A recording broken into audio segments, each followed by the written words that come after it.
to mean that he could preemptively get it. So best case he can get it on turn 3. So anyway, here we go. For those of you just joining us, I'm Gavin Verhey. I'm here with Adrian Sullivan, and we're about to watch a round 8 feature match, round 8 of 9. So there's this round, one round after it. If you win this match, maybe you can draw into top 8. So big match on the line here. On your right, David Thomas. David is playing Dredge. Dredge is a deck that's been around. If you don't have the hate for it, it's rough to deal with. He's going to be dumping a lot of cards into his graveyard. He's going to be dredging to do so. He's going to be using Breakthrough, Careful Study to draw a lot of cards quickly, and then at the end, he's going to be using Bridge from Below, Cabal Therapy, and so forth to combo his opponent out, using Dread Return to get back a big creature. Icarid is another thing he can use. He can just grind you out with Icarids over time, triggering Bridge from Belows to get 2/2 zombie tokens. The problem on the other side is Marsh Usary. I'm not exactly sure how you say that, but he's playing a really cool green-white deck, which is looking to have a really rough matchup against David Thomas's Dredge deck. Now, it wouldn't be the first time Dredge was defeated by a green-white creature deck, but it's going to be an uphill battle for Marsh. But his deck is pretty cool, so we wanted to show him off to you. He's playing Weathered Wayfarer, Mother of Runes, Noble Hierarch, Sylvan Safekeeper, Gaddock Teague, Tarmogoyf, Quasali Pride Mage, Knight of the Reliquary, Mirren Crusader, Terravor, and a single Umezawa's Jite. The lands you can tutor up are Karakas, Mazavith, and Bojuka Bog. And Marsh, the battle is against him. It's an uphill battle, but he does have some big credentials here. I mean, he top-8'd U.S. Nationals twice, I think. He was the alternate for the U.S. Nationals team 2 years ago. I believe he top-8'd either Pro Tour or Grand Prix at some point, too. He is quite the accomplished player. In his sideboard, he gains another Bojuka Bog, a second one, but it's unclear if that's going to be enough. I think that the key to this matchup is going to be how fast David Thomas's draw is. And with that LEDs available to him and Deep Analysis in his deck, he's playing a more combo-oriented version of Dredge than some players play, and he can have some really, really quick starts. Looks like David Thomas taking a mulligan, as Dredge tends to do. Let's see what's going on. So Marsh looks like he kept his opener, and he's going to need all the cards he can get in this matchup. Gaddock Teague is nice. It shuts off Dread Return. It's definitely a problem for the Dredge deck, but it's far from unbeatable. If you have Gaddock Teague, it means you can't cast Breakthrough, you can't cast Dread Return, you can't cast Deep Analysis. But the Dredge deck can still grind you out with zombie tokens, Icarids, and Dredge deck's favorite way of winning, just attacking with Narcomoebas a bunch of times. So we'll see what happens. Looking at the sideboard, I mean, you can bring in that other Jite, which is kind of useful. You can occasionally kill your own creatures, which is a nice benefit to turn off those Bridge from Belows, but Jite is a little slow in this matchup. I think if Marsh gets Teague, he might have a shot, otherwise it's going to be rough. Or if he draws the one of Bojuka Bog early, he might be able to do stuff, but he doesn't have enough pressure to be able to put on to make it worthwhile. So we'll see what's going on. Quite a diverse field here, and these are two very diverse decks. One player playing Dredge, the other player playing a green-white deck we've never really seen before. I mean, it looks almost like a Hate Bear's style, but it doesn't have very much actual factual hate. Right. 3 Gaddock Teague, 4 Quasali Pride Mage, the closest we've got to hate. But look at all of that ability to protect itself. 4 Mothers, 3 Sylvan Safekeepers. That's pretty awesome, actually. Yeah. Seeing Sylvan Safekeeper is pretty unbelievable. It's a card you don't see very often. We haven't really seen it since Flash Combo. That's right. And before that, it hasn't really seen much play. Oliarati's much overdue Invitational card. He won the first Invitational, I believe, and then he went off to join the Army and never made that card. He never made the card. Came back to join the Army, and when he got back, he was like, "Well, I guess I still have this card to make." So he worked with Wizards, and it came out in Judgment. For those who don't know what the Invitational card does, it's a 1G for. It is a single G for a 1/1. And you can sacrifice a land to give a creature Shroud. That's right. That's what it does. Not exactly the most exciting Invitational card. It's no Dark Confidant. It's no Meddling Mage. Now, Marsh is not afraid to play any number of kinds of decks. He played a aggressive red deck at the U.S. Nationals that he made the national team, very similar to the one that Michael Jacob used to win the event. But he's played many other kinds of decks. He is not married to a particular archetype. And there's Putrid Leech from David Thomas. Putrid Imp, yeah. Putrid Imp. Turn 1 Putrid Imp for David Thomas. Different format. So Marsh has a Weathered Wayfarer, which is important. It can find a Bojuka Bog, But David dredging 6 cards already. He's got a discard outlet, and that's exactly the kind of thing you're looking for. No other dredge cards there. Or did he hit a thug? He might have hit a thug. I can't tell. It's all in his graveyard now, so bear with us. Oh, I know, breakthrough. This could be it right here. So he's going to go discard that card to Putrid Imp, cast Breakthrough. Breakthrough, for those who don't know what it does, it says it's blue and X, draw 4 cards, then discard all but X cards. So you play for 1, you draw 4 cards, and then discard your hand. But he's pretty happy doing that. So he's going to dredge the Grave Troll, then dredge the Stinkweed Imp, and here, just half of his deck, just like that on the very first turn. And there's a Golgari Thug. Looked like the first bridge from below to me. Okay, so there's a Stinkweed Imp in there, and there's another Imp. So dredges 6 cards, 5 cards, 5 cards, 5 cards. So he dredges 11, 16, 21, 26 cards. Like the very first of the Icarids, I think. Icarid, and Two more bridges from below, I believe. This is what this deck does. I think he hit a Cabal Therapy somewhere in there too. He can flash it back. He did hit a Cabal Therapy. Strip Marsh's hand, get 3 zombie tokens. And the zombies there can then fuel up that Dread Returns that he has in the yard already. And I don't think he has anything of real value to bring back. Does he have an Angel? He has Angel of Despair in his graveyard. That seems like a little bit weak, though, just to do all of that work just to get an Angel. I don't know. That's a lot of zombie tokens, and you get to blow up his land or his Wayfarer. I think I would just put that Angel into play here. Like, you don't know what Marsh has in his deck. You don't want to play Gaddock King next turn or something dumb like that. So I think putting Angel into play, blowing up your land, getting a bunch of zombies is going to be really effective. So yeah, and plus he gets to see what's in Marsh's hand. So he's going to Therapy Marsh, get a bunch of zombie tokens, and this is turn 2, folks. Therapy Marsh, get a bunch of zombie tokens.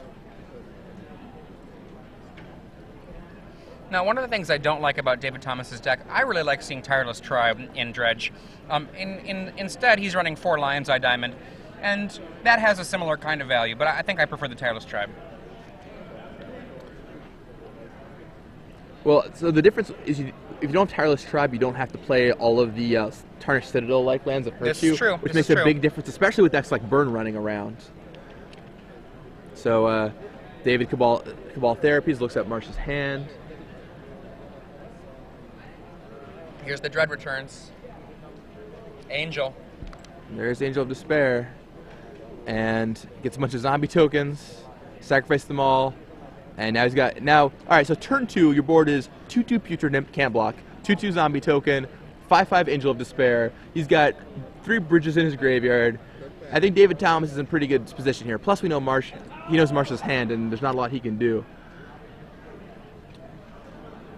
I think his best draw right here would be if he were to lay a Sylvan Safekeeper into play, not get destroyed by what's going on the table, which is a hard call. Maze of Ith, wow. That buys a little bit of time, but doesn't really solve the problems of what's going on. Icarid comes to play.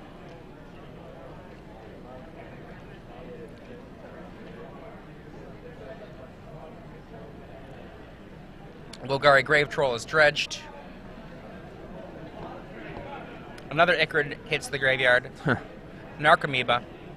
Man, yep. And this is what the dredge deck does. Marsh has a Maze of Ith, but I don't think it's going to be nearly enough. Discards to give his Putrid Imp the ability to hop. Yep, Putrid Imp gains flying. So he's going to block the Weather Wayfarer, and that block will remove Bridge from Blows from David Thomas's graveyard. But even then, that's still 3, 4, 5 damage on Marsh. The bridges go away. I don't know if I would have attacked with that zombie token there. I feel like you just serve with Icarid, and if he chooses to block, then you get 3 more zombie tokens. Yeah, I'm right there with you on that. But at the same time, I don't know how much it matters right now. I think it's already so far over that it just doesn't really matter anymore. Yeah. So let's see.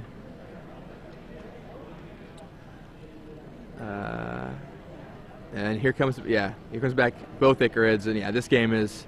All right, let's look at the sideboards. yeah, unfortunately, I really like Marsh Usary's deck, but he's pretty ill-equipped to handle a fast dredge from David Thomas. And David Thomas's deck is all about the fast dredging, and Marsh can bring in a second Bojuka Bog, and Path to Exile, I guess, could be okay. You can bring in the Jite if he wants.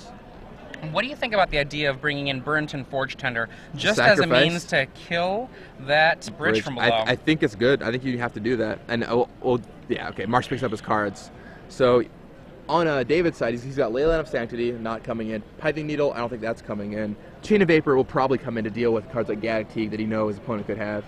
But Blazing Archon, a card that Marsh is going to be hard-pressed to deal with. Does he have even a single? He's got Path to Exile. Which will probably board in this matchup. I think so. Yeah. I mean, Cabal Therapy is another thing to consider just because of the possibilities of hate cards from his opponent.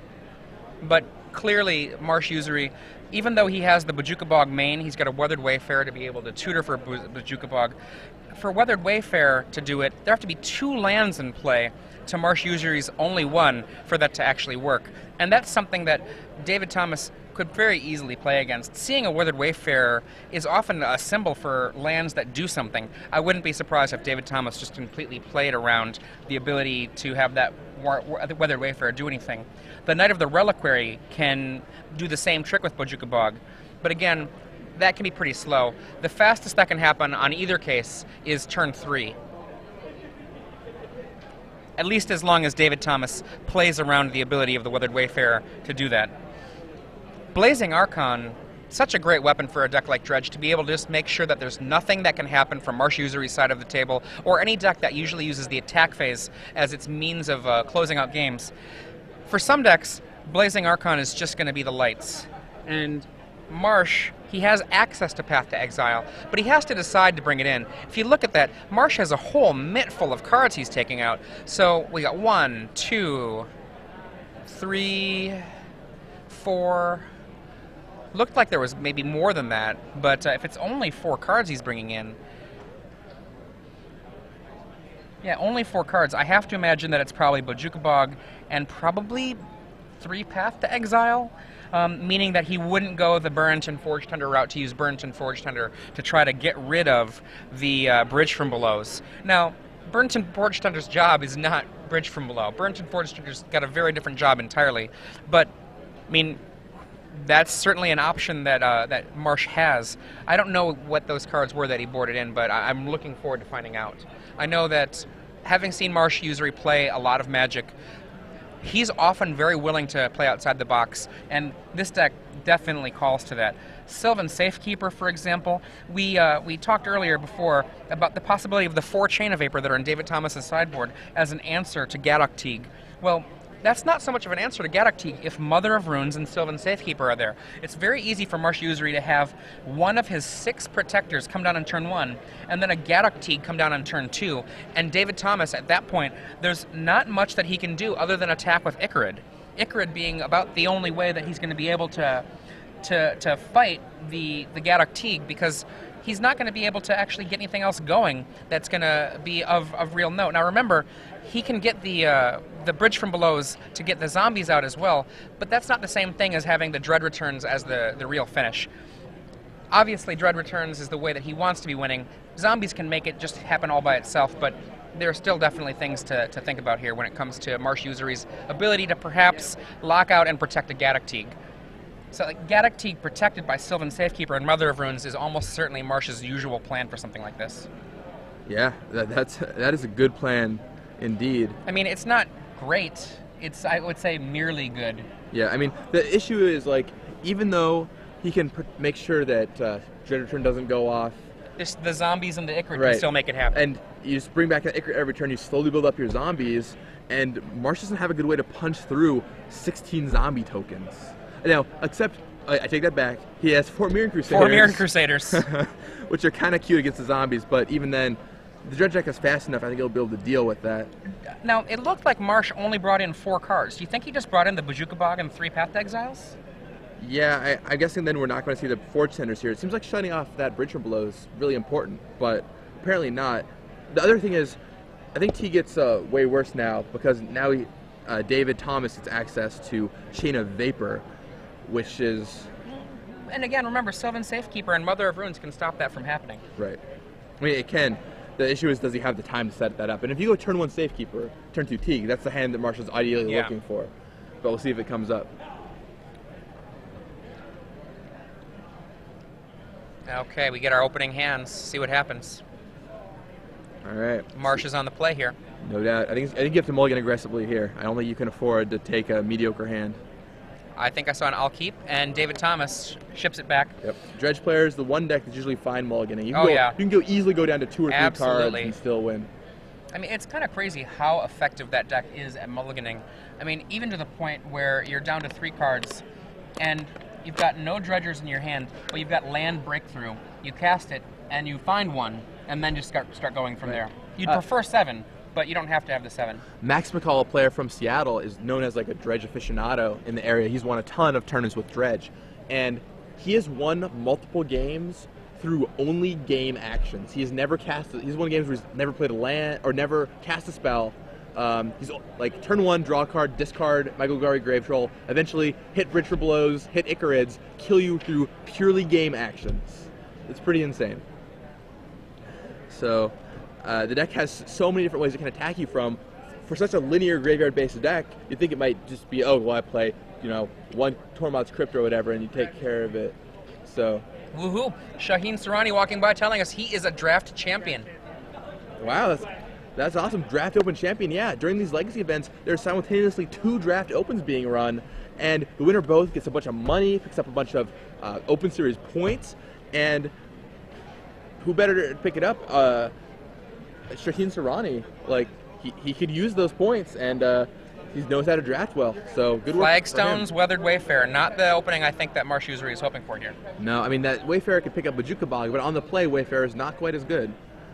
If he has another Flagstones, that's kind of cute. He can go turn 2, float a white, play Flagstones, but both my lands die, activate Weathered Wayfarer. That's cool. But other than that, it's unclear if even a single Bajuka Bog would be enough.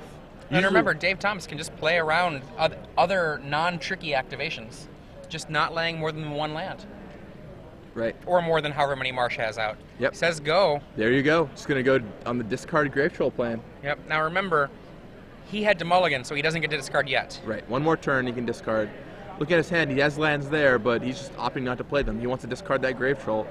The discard step is his graveyard outlet. You don't need Putrid Dip when you just have a game mechanics. 2 mana. Marsh wants Gaddock here. Yeah. And as we said, Gaddock is not necessarily enough, though it is a great weapon against some of the ways that the Dredge deck can be truly just over the top with Dread returns. Yep. Let's see if he has Gaddock here.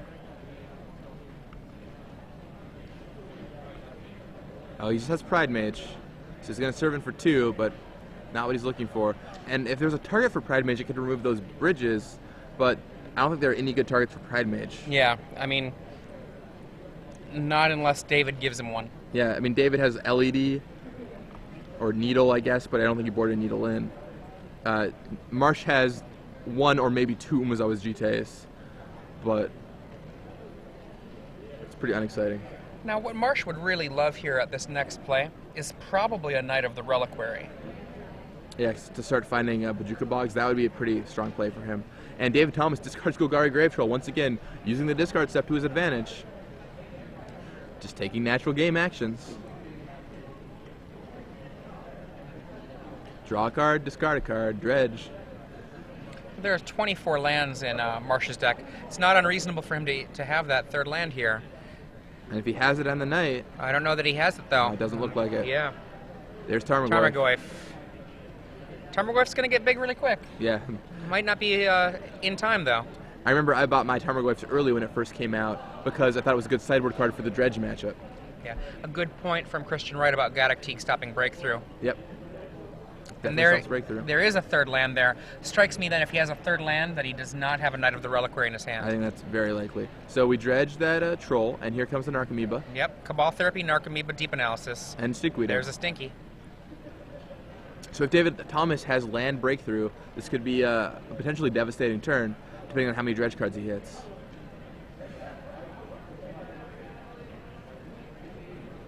So Narcomoeba enters the battlefield, and this is the only thing on Marsh's side. And so in his upkeep, or draw step rather, Marsh is going to path that, I'm pretty sure, to make sure that David can't get Cabal Therapy off. Yeah. Yeah, sounds like Path to Exile, and it is just W exile target creature. There are no basic lands in David Thomas's deck. Did you see that look from Marsh's face? A heavy breathe. They're like, oh, okay. This is some stressful stuff right now. Okay. Okay, says David Thomas. All right, choose not to search. Ready to discard. Oh, nope, here's the land. Probably a breakthrough. Oh, Lion's Eye And Diamond, he wow. does deep analysis in the graveyard. Double LED. Oh, wow.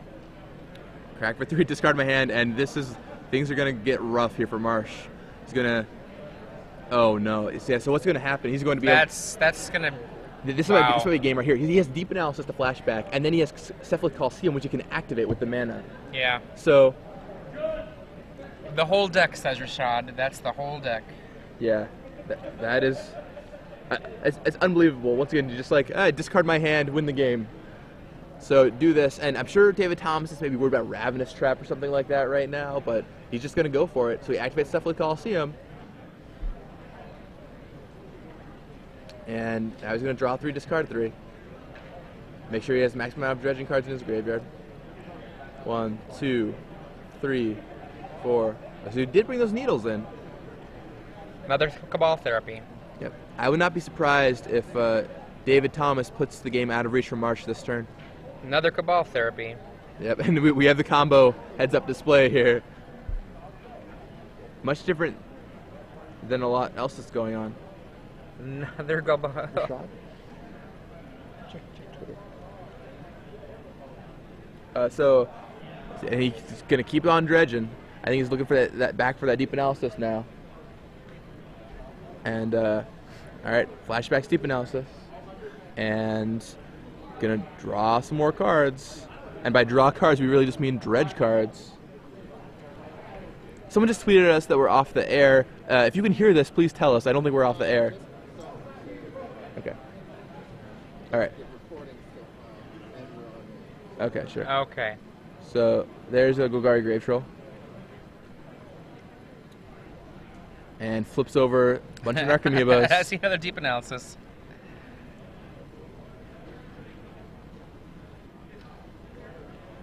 And he's counting how many cards are left in his deck. He doesn't want to go too far. How much more can he dredge? And Marsh is like, all right, What do you show got? me, What do you show got? me what you got. There's another deep analysis there. I'm sure David is trying to figure out what he can do here. I haven't seen a lot of bridges milled. I don't remember seeing one. I think there's one in there. Yeah, I mean, obviously didn't board them out. I don't think you could board them out, could you? I played dredge before in a tournament. I did not board them out. I would have to ask a dredge expert on that one. I mean, when you're fitting in cards like Pithing Needle or potentially cards like Chain of Vapor, one of the things you have to do when you fit those in is you have to cut basically a whole bunch of cards that are pretty intrinsic to what your deck does. Right. So he activates a Lion's Eye Diamond to get mana, and now we're going to see Deep Analysis number 2 come out for David Thomas.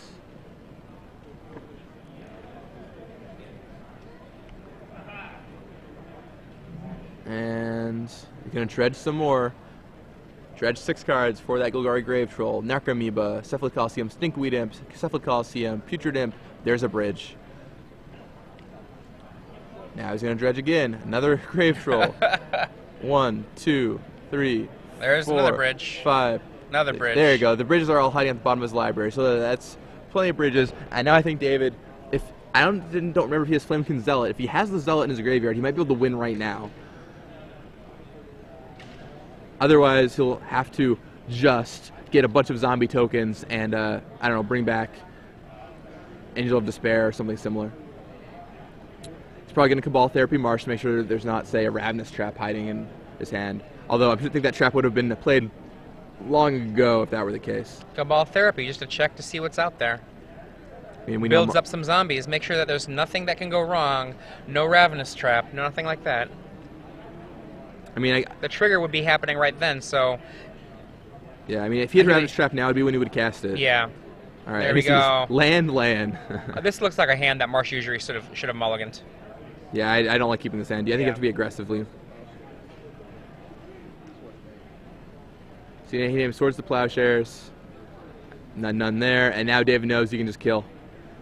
So I don't know if he flipped over that Flamekin Zealot or not, but either way. All right, so he Cabal Therapies again.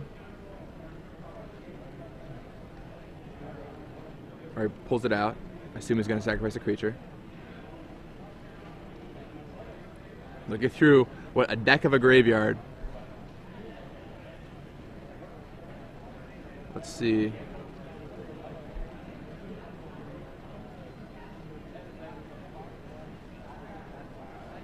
Oh, man. All over but the crying. Yeah, I mean, David is just figuring out what he's going to do here, but pretty sure that's lights out for Marsh. Too bad, because he had a really awesome deck, too. Okay, so he's going to Dread Return a Golgari Grave Troll, so it doesn't look like he's going to kill this turn. That's one of my favorite things, actually, about Dredge, is that I've seen so often someone that's really pushed hard back against Dredge, gotten rid of so many different cards, and then a Grave Troll will just come out and finish up the work. Yeah, so I mean, I'm not sure if he's playing Grave Troll to beat him down that way, or if he's going to, if he's Dread Returning the Grave Troll to get a bunch of zombies, and then Dread Return again to get an Angel of Despair to get even more zombies. Goodbye, Narcomoeba. Yeah, Narcomoeba goes away, zombies come out to play.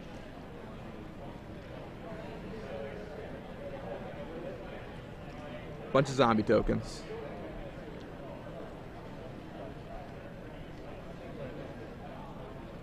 Yeah.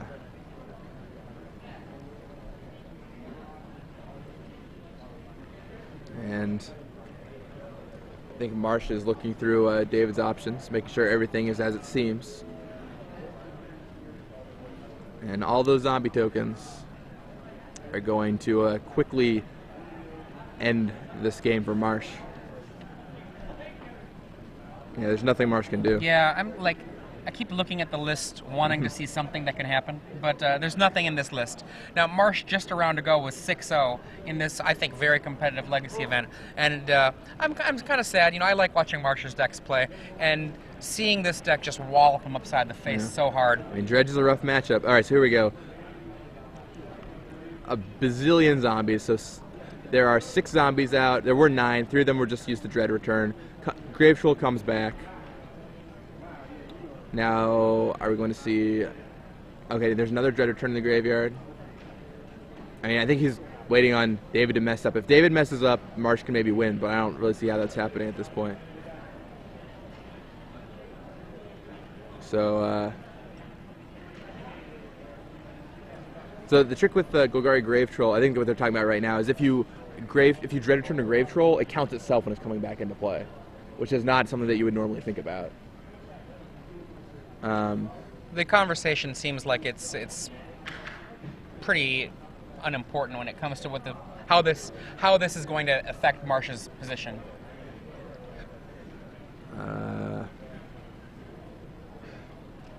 Yeah, I mean Marsh's still looking through the graveyard, but I don't know what he's hoping to find in there. Yeah, I mean, maybe he's hoping he'll find a Black Lotus in there. Yeah, something not legal. So, make sure that there's, the correct number of copies on all the cards. But look at me, I'm the DCI. What are you doing with this in your deck, David Thomas? I don't know. All right, so Grave Troll comes in. I think they're counting creatures. For the Grave Troll, but I mean, realistically speaking, looks at the Exile Zone, Dread Returns, getting back Angel of Despair, going to kill off Marsh's Tarmogoyf. Let's just kill that guy. That seems fine. And I think David Thomas is pretty content. And those bridges go away. Huh. Now, he knows what's in Marsh's hand. Now, theoretically, Marsh could be like swords, maybe? I would say at this point, with the way that played out, if he just draws a path, that does a whole ton of work on where David Thomas is at. Man, it seemed like David was in a much better position when he had like 9 zombie tokens. I think so. There's a Horizon Canopy. He can look for something. I mean, not in a better position maybe by total points of power, but in a better position of playing against Marsh's outs. Yeah, I mean, I think he gave Marsh outs there. Now Marsh has access to Path for that Grave Troll. There are no more Bridge from Belows in the yard, and this is still like, I mean, Icarids are there obviously, but I mean, I don't know. I don't know that this was a prudent path. So Icarid comes back. I mean, Marsh has to draw correctly for it to matter. Oh yeah, but I mean, giving the person the opportunity. Right. Yeah, it's always, you never want to give them extra outs. And so Marsh, that is the look of a man who just got dredged.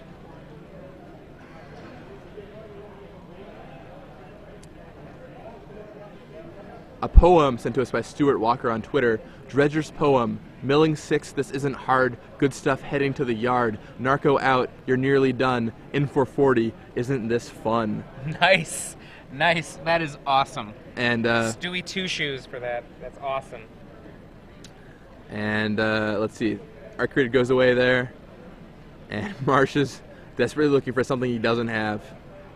Hoping for David to draw an extra card or something. Yep, there that's we it. go. Marsh Usary giving out the hand. David Thomas, our winner of this match, very likely able to draw into the top 8. Yep, looks like we'll have another dredge in top 8 after last week.